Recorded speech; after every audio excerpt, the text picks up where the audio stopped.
Ranking every single Disney park. Here we go. Growing up, I went to a lot of Disney parks. In fact, I went to all 6 in the United States. So after having my nightly editing crunch last night, I stumbled upon a wonderful idea. Ranking them. So that's what I'm going to do. I'm ranking every single Disney park in the US in this video that you're watching right now. So without further ado, the number 6 worst Disney park in the US is Epcot. I feel really bad placing Epcot this low because I used to think this was the best Disney park. I think I was on crack or something because looking at it now, it really does not hold up. I mean, it's not bad. Let me just say that none of these parks are bad, and I would encourage you to go to all of them because none of them are a bad time. There's just a very large quality jump from this one to all the other parks. So Epcot is split up into 2 main halves, Future World and the World Showcase. Now, I'm going to pick on the Future half first because it's probably the easiest thing to pick on in all of Walt Disney World and Disneyland for that matter too. First of all, I just want to say I love Soarin' and Test Track. Like, they're 2 of my favorite Disney rides ever, so it really pains me to say that Future half of Epcot encompasses everything I don't like about Disney parks. The thing is, I feel like it's impossible to pull off a good Future World because you can't predict the future. It hasn't happened yet. So building a land around it is always going to be problematic because it's either going to feel outdated or out of reach. And this is also a main problem with Tomorrowland. You can't build a land around the future because we have no idea what the future holds. So you end up just building these alien looking structures that feel really out of touch from reality. And then as time goes on, these alien structures begin to look a little too old or optimistic about what could have been. You just can't build a land around our realistic timeline. I'm sorry, it just can't be done. And then we have the rides. Oh boy. A lot of these rides just don't make sense here. Mission Space makes sense. Like, that makes sense in Futureland. So does Spaceship Earth. And I'll give Test Track a pass because it sort of feels futury, but the seas with Nemo in front, what the fuck?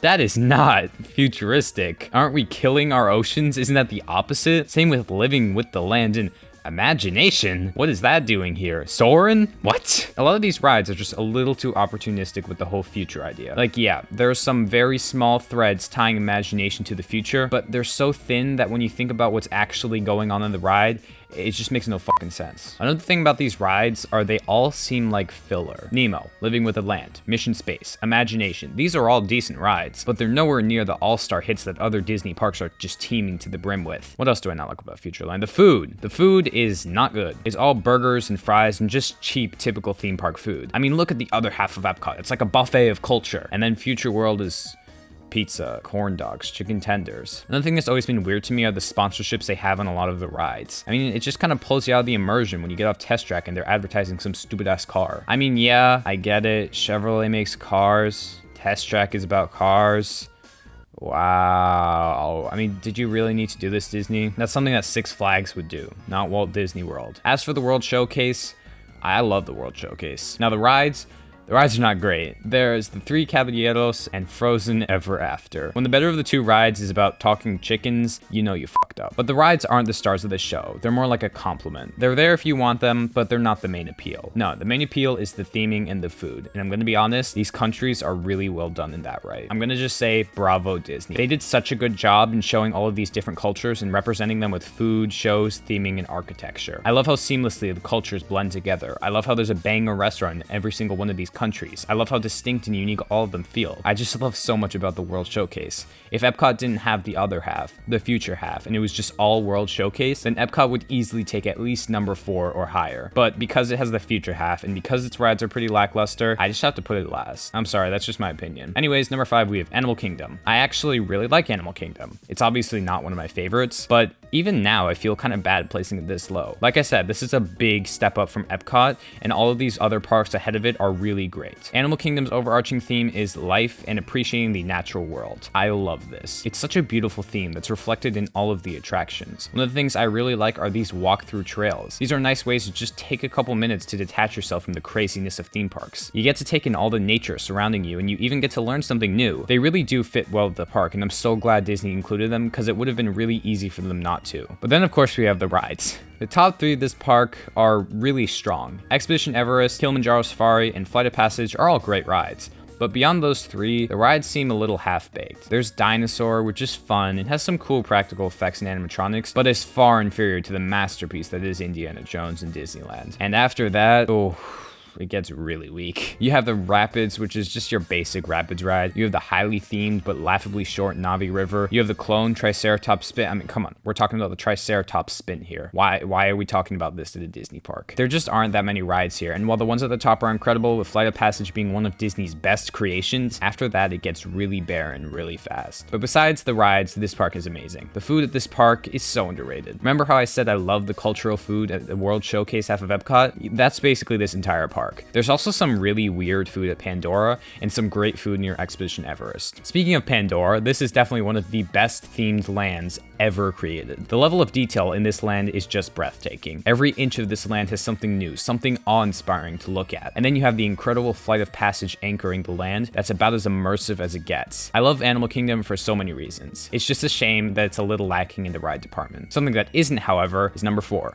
California Adventure. This park seems the least Disney of all the Disney parks, and you can look at that as a good thing or a bad thing. Take a look at the rides, what they're themed to. You got Cars, Guardians of the Galaxy, Toy Story, Bears. These are good themes, but nowhere near the magic of the generational classics other Disney parks are themed around. There's also a lack of distinction. None of these lands really blend well together. There's no overarching theme. Why is there a giant space building at the end of Hollywood Land? Why is Grizzly Peak and Cars Land opposite of each other? Wouldn't it have been cool if the rocks from Grizzly Peak transitioned into the rocks of Cars Land? What is Pacific Wharf? Why is it just in the middle of there as a weird transition with no rides or anything interesting? Are these nitpicks?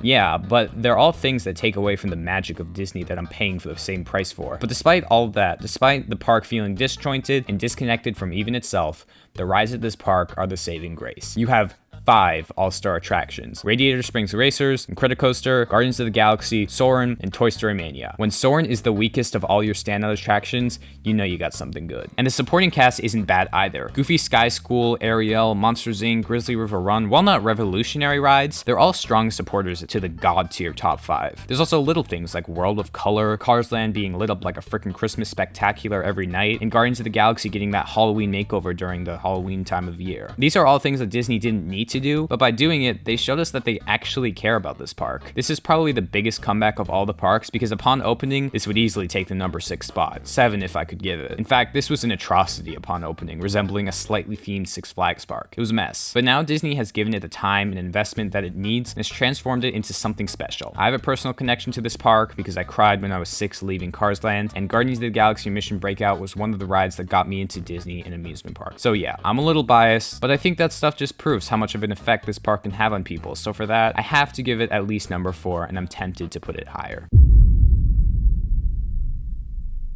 This is probably the biggest upset out of all of these. Maybe Epcot is more controversial, I don't know, but Magic Kingdom is at number 3. I know a lot of people who think this is the best park in the United States, and I can't blame them. Where I think this park is lacking is in modern rides. This park is packed to the brim with clones of classic Disney rides, but once you get past the rides that look like they're from the 1950s, you get left with the only modern attraction being Seven Dwarfs Mine Train. Compare that to California Adventure with the technical marvels that are Mission Breakout, Radiator Springs Racers, Toy Story Mania, the list goes on. These are impressive animatronics, yes, but they don't stack up to the experiences from parks higher up on the list that have the technology to tell richer, more complex stories and really pull you into the world. While the classics at this park are very strong and abundant, you really need that balance of both new and old in order to make it past the number 3 spot. The other issue I have with this park is the lack of an overarching theme. While some may argue the theme is Walt's vision for Disney, that's already done at Disneyland, so this is just a copy of that, just not as good. I love Animal Kingdom's overarching themes of life, or Hollywood Studios' themes of being pulled into the movie, or Epcot's theme is of progression and living in harmony. This doesn't have that. The last issue I have with this park is its lack of unique rides. With so many Disney parks, it's very common to see them clone rides and put them in other parks. However, when the number of clones in their park exceeds the number of unique attractions,